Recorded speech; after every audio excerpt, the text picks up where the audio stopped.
Hi, this is Mike Maloney, and for many years I've been giving a presentation on the death of the global dollar standard. And there are two events that have happened recently. Toward the end of last year, they announced that the Chinese yuan would be included in the basket that makes up the SDR, the IMF's currency called special drawing rights that is only used by the world's central banks. And then, just a couple of weeks ago, SDR-denominated bonds were sold in China, and they are redeemed in Chinese yuan. Now, like I said, I've been giving this presentation for a long time. Episode 3 of Hidden Secrets of Money is all about the death of the U.S. dollar reserve status. And this is crumbling while we speak. This is part of the currency crisis that I was talking about. It's part of the change in global monetary system. In this presentation, I show that every 30 to 40 years, the world has a new monetary system. This is something I discovered when I was writing my book. And the thing is that the global dollar standard is the worst designed of all of these systems, yet this one is 45 years old now, so it's way overdue for its own demise. And when this one crumbles, everybody is going to feel it.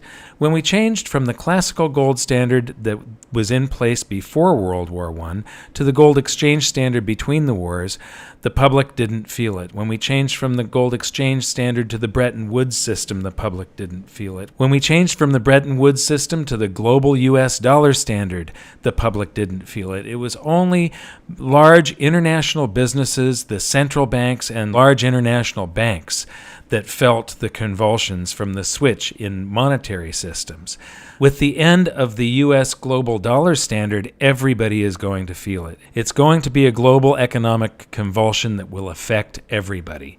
Now, there's an article from Philosophy of Metrics, and this is J.C. Collins' writing, and the closing paragraph I found very well written. Soon other emerging nations, such as Vietnam, India, and other BRICS members, will begin to issue their own SDR-denominated bonds. Once that trend picks up steam, the demand for U.S. Treasuries will decrease and interest rates will increase.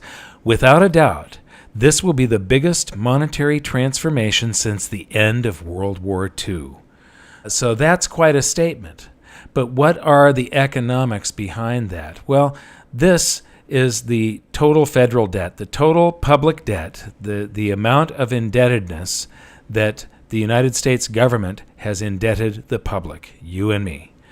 And if you look back here in the year 2000, you're talking about less than $6 trillion of debt. Today, it's up at almost $19.4 trillion, from 6 to 19.4. Now, if you take a look at federal debt held by foreign and international investors, the people who may dump their U.S. treasuries and convert them into these SDR bonds, back in the year 2000, 2001, you're talking about $1 trillion or less of the U.S. federal debt being held in foreign hands. And today, you're talking about 6.3 almost. And so if you divide these things, you find out that it was about 19% of the U.S. debt was being held back here, and now it's expanded to 33% that is in foreign hands. So 33% of the U.S. treasuries are going to be potentially affected by this. And people that want less exposure to the U.S. dollar and more diversification are going to be converting their U.S. treasuries into these SDR-denominated bonds, and a lot of these bonds are going to hit the open market. And so that means that there are some big, big changes coming. But on the opposite side of every crisis is opportunity. So you always have to remember that. This is not necessarily a bad thing for you. Yes, it's going to be bad for the U.S. economy. It's going to be bad for most Americans. But if you research things and learn as much as you can, you might be able to turn this into the best thing that's ever happened to you.